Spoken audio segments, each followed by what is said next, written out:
Hello, I'm in my workshop and this is some of the techie stuff I bought from the car boot today. Some of it is new, although old, if you know what I mean. It's still in its packaging, which is always quite good. What use some of it will be, I don't know, such as the SCSI Connect. We've got an old thing, but it's an Adaptec one, and you never know, in the future I might need to use it in a PCI slot, if they still exist in the future. Anyway, so this is my purchase. It's quite cheap. I think these things were a pound each. These are all a pound each. A moisture meter, don't even know what I can use that for. A multimeter, I dare say it's a cheap one from China, but you never know. I'll have a look, see if it's any good. Add to my collection. I've got 3 more somewhere, which I've also bought from Boots, car boot sales. Up there, I think there's 1 or 2, and most of the stuff here actually is from car boot sales or been given to me. People throwing things away, or you know, found them in skips or whatever. Though I haven't done a lot of that recently. I tend to buy stuff and try and make it work. I mean, these walkie-talkies, and they're only cheap things, you know, in the Science Museum badged things, 50p. But my youngest 6-year-old son's very interested in them, so we're giving them a charge. The batteries seem to be I've never used. They're still in there, wrapped up, you know, not cellophane but padding around it. And what else I get? Yeah, I got this solar station, which I've already tested and it works fine. Here it is. Which goes up to 480 degrees. So for soldering, the best is 350 with a chisel end and very thin solder. Then you can solder anything. But I'm trying to use this. It's got power to desolder some of some capacitors and things off of these boards, which it has. But these boards are well put together. And there's another solder station I bought from a radio car boot. And what else have we got here, junk-wise? There's some shortwave receivers, amateur radio receivers, receiving the amateur bands, anything else in shortwave. That's an FRG 7700, probably about 30 odd years old. And this is probably about 35 years old, and FRG7, both Yaesu.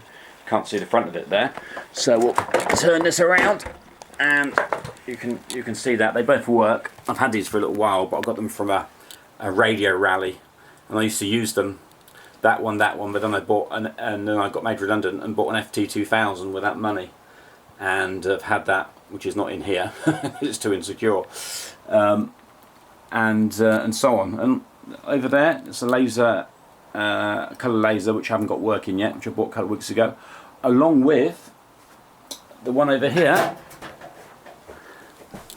this HP colour laser jet, which come complete with toner except for black. And I got both for £20, but the black toner I had to pay £20 for. But I've got a few more toners with it, the colour ones, so it should last a little while. But it's probably about 8p a sheet or something. 5 or 6p a sheet at least anyway, so it's quite expensive to use. And then that donated to me for just some put some things up for people on their wall, and they gave me that printer, which is quite a good one because it's a touch screen one. But I think you can get them there and wireless. I think they're about, only retail now for about 8. They're selling them off in PC World or Comet or somewhere I see for about 70 or 80 pounds. And so that's the sort of stuff I bought so far, apart from the little other stuff. I've got 4 kids and they buy loads and loads of things, but it's all cheap. The trouble is it does mount up, so you have to have a clear out every now and again. Mainly into buying small things, characters and PS2 games in the main. So I found I got to blow solder across my sort of workbench here, which come from FreeCycle, which is I don't know if it's around the world, but in the UK you can just put stuff on you want to donate for free. Something I'm going to have to do with all this stuff. And that's where I got that from, which was just a couple of weeks ago. Got it back, assembled it, perfect, just the right size for what I want, although it's looking a bit crowded there at the moment. But again, a good clear out and tidy up in here is due. And there's all the cables that I've had over the years and power supplies which I've sorted out, gradually sorting stuff out, USB, power, you know, the internal computer leads, network cables, and video cables, and audio cables yet to be sorted, audio stuff.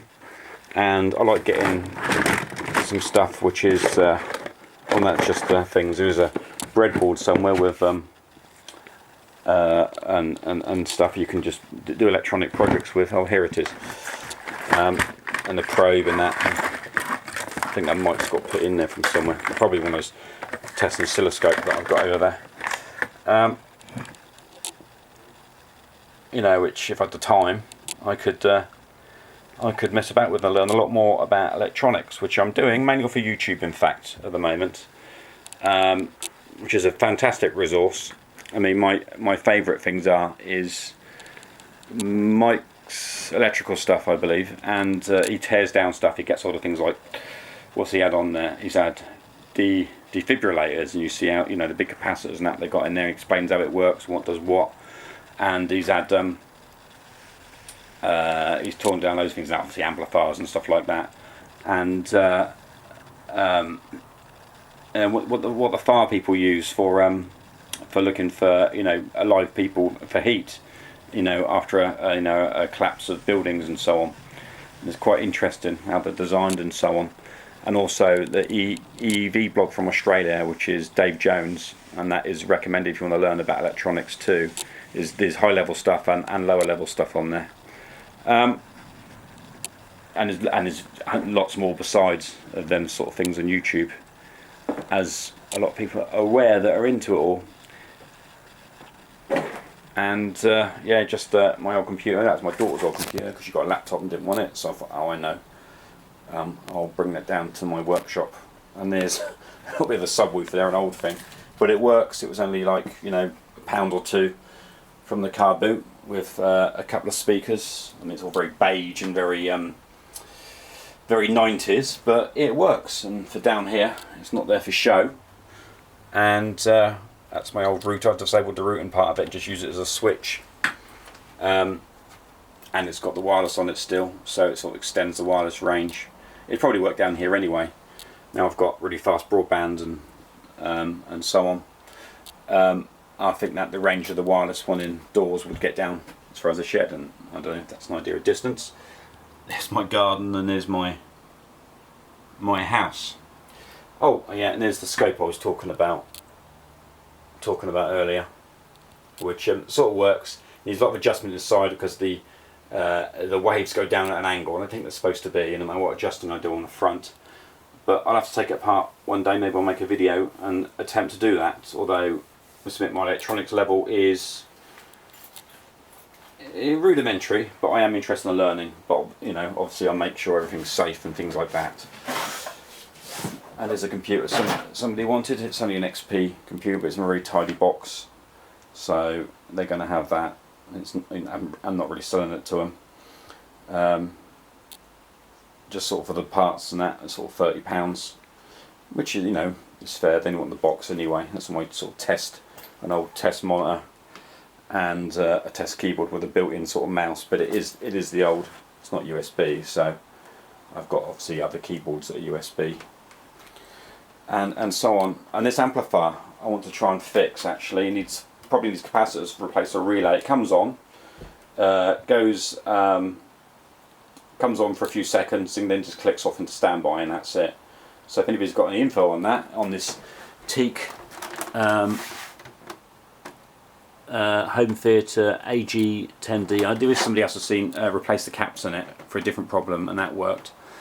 I did replace the actual audio caps, thinking that might work, but as I say, I didn't really do much research, and they're soldered in there properly and everything, but it made no difference whatsoever. So it's probably in the power area it's gone. Knowing it turns off and goes back into standby, that's probably exactly what it is. Anyway, this thing was quite interesting. I got it was actually brand new in the box, and it cost me like £3, I think, maybe less. I can't quite remember. A few weeks ago, and it transmits a VGA to your, you know, to you plug that into the TV, the bigger bit, and you get a VGA. You plug that into your computer, and you get a VGA link to your TV through wireless. But I couldn't find any drivers for Windows 7, so I gave up. But it seems to work in everything prior to that. But anyway, that's it for now.